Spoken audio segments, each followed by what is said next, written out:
మహాభారతం సులభ శైలిలో బకాసురుని వధ. అమ్మ, ఆ రాక్షసుని దగ్గరికి నేను వెళ్తాను. ఈ పాటి ఉపకారం ఈ బ్రాహ్మణునికి చేయడం నీకు ధర్మమే.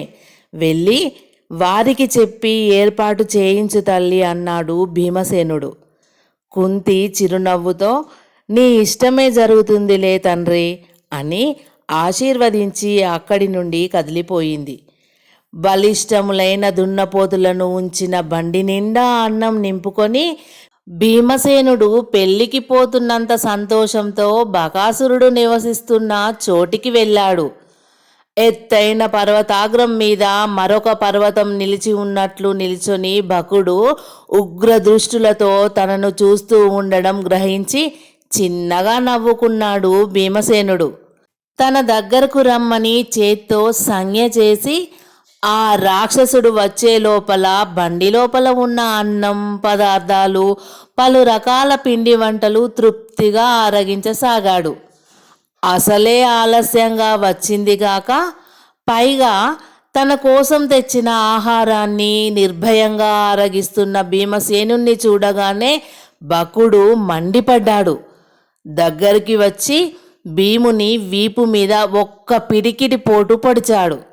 భీముడు మాట్లాడకుండా ఆ బండిలోని మిగతా ఆహారాన్ని కూడా పూర్తిగా ఆరగించి బలంతో శరీరం ఉప్పొంగించి లేచాడు.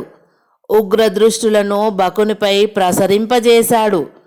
ఓరి రాక్షసదమా, ఈనాటితో నీకు భూమి మీద నూకలు చెల్లబట్టే నేను రావడం తటస్థించింది. ఏకచక్రపుర బ్రాహ్మణులకు శాశ్వతంగా నీ పీడను వదిలిస్తాను రా అని భీముడు భీమ పరాక్రముడై విజృంభించి బకునిపై గవిశాడు. చెట్లతో ఒకరినొకరు కొట్టుకుంటూ ఆ ప్రాంతంలోని చెట్లన్నింటినీ ధ్వంసం చేశారు. పెద్ద పెద్ద గండశిలలను ఒకరి మీద ఒకరు రువ్వుకుంటూ ఆ పరిసరాలలోని రాళ్ళన్నింటినీ చూర్ణం చేశారు. చివరకు ఇద్దరూ ముష్టి యుద్ధానికి ఉపక్రమించి ఘోరంగా పోరాడసాగారు. క్రమంగా భీమసేనుని పరాక్రమం పెరిగి బకుని బలం తగ్గుముఖం పట్టింది. రెట్టించిన బల శౌరోత్సాహాలతో బకాసురుణ్ణి ఆక్రమించుకొని వీపున బలంగా ఒక్క పిడిగ్రుద్దు గుద్దాడు భీమసేనుడు. ఆ దెబ్బకు బకుని వీపు వ్రయ్యలైపోయింది. రక్తధారలు ఉవ్వెత్తిన లేచాయి. మళ్ళీ కుడికాలితో బకుని శరీరాన్ని బంతిలా పైకి ఎగరదన్నాడు. ఆ పాపాత్ముడు బిగ్గరగా ఆర్తనాదం చేస్తూ నేల మీద పడి ప్రాణాలు విడిచిపెట్టాడు. భీముడు బకాసురుని శవాన్ని ఈడ్చుకుంటూ దుర్వార బలాఢ్యుడై ఏకచక్రాభిముఖంగా నడక సాగించాడు. ఇక ధర్మరాజు తన తల్లితో, అమ్మా, ఎంత పొరపాటు చేశావు తల్లి. మనందరినీ ఎన్నోసార్లు మృత్యుముఖం నుండి తప్పించిన పుణ్యమూర్తి నా చిన్నారి తమ్ముణ్ణి చేజేతులారా ఆ రాక్షసుని నోటికి ఎలా పంపగలిగావు అమ్మా? ప్రాణప్రదంగా ఇంతకాలం నుంచి కాపాడిన కుమారుడు ఈనాడు నీకు బరువైనాడా తల్లి? ధర్మరాజు విషన్న హృదయుడై తల్లితో అన్నాడు. వెంటనే తన వెనక విచారగ్రస్తులై ఉన్న తమ్ముళ్లను చూసి, అర్జున, నకుల సహదేవులారా, ఈనాటితో ఈ బ్రాహ్మణ్యం వదిలిపెట్టి క్షాత్రాన్ని చేపట్టండి. బకాసురుణ్ణి చీల్చి చెండాడి భీమసేనుణ్ణి విడిపించుకురండి.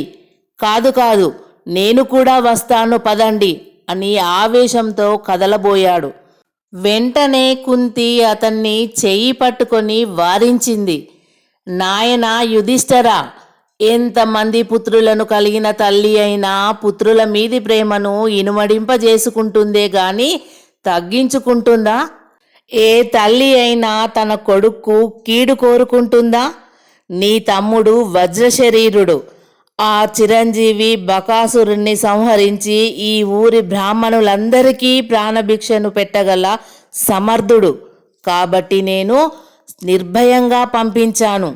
భీముడు పుట్టిన 10వ రోజున నా చేతి నుండి జారి క్రింద పడ్డాడు.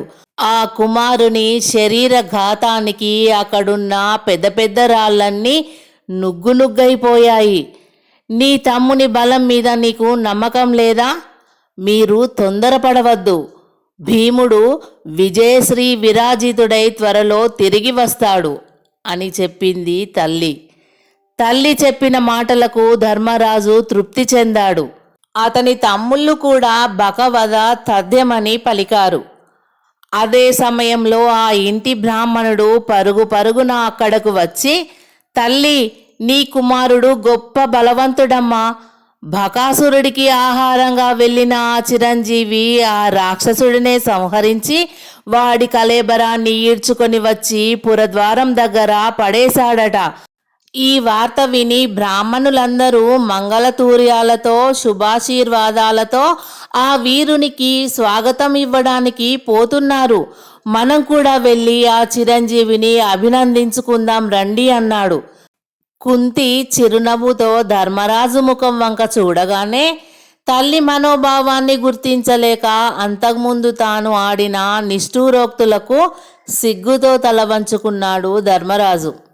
భీమసేనుడు బకుణ్ణి సంహరించిన తరువాత ఏకచక్రపురంలో పాండవులు మరింత గౌరవంగా జీవించసాగారు. ఆ రాజకుమారులు బ్రాహ్మణులేనని గొప్ప మంత్రసిద్ధులని భావించి ఆ పురవాసులు వారిని, కుంతీదేవిని వేల్పులను ఆరాధించినట్లు ఆరాధించనారంభించారు. పాండవులు నివాసం ఉన్న గృహస్థుడు పూర్వం కంటే కూడా ఎక్కువ ఆదరంతో వారిని గౌరవించసాగాడు. కొన్ని దినాల తరువాత ఒకనాడు దేశదేశాలు తిరిగిన ఒక బ్రాహ్మణోత్తముడు పాండవులు ఉన్న ఇంటికి వచ్చాడు. ఆ విప్రునికి ఆర్ఘ్యపాద్యాదులు సమర్పించి ధర్మనందనుడు తమ్ముళ్ళు, తల్లి తన సమీపంలో కూర్చొని ఉండగా ఆ బ్రాహ్మణుణ్ణి చూస్తూ ఇలా అడిగాడు.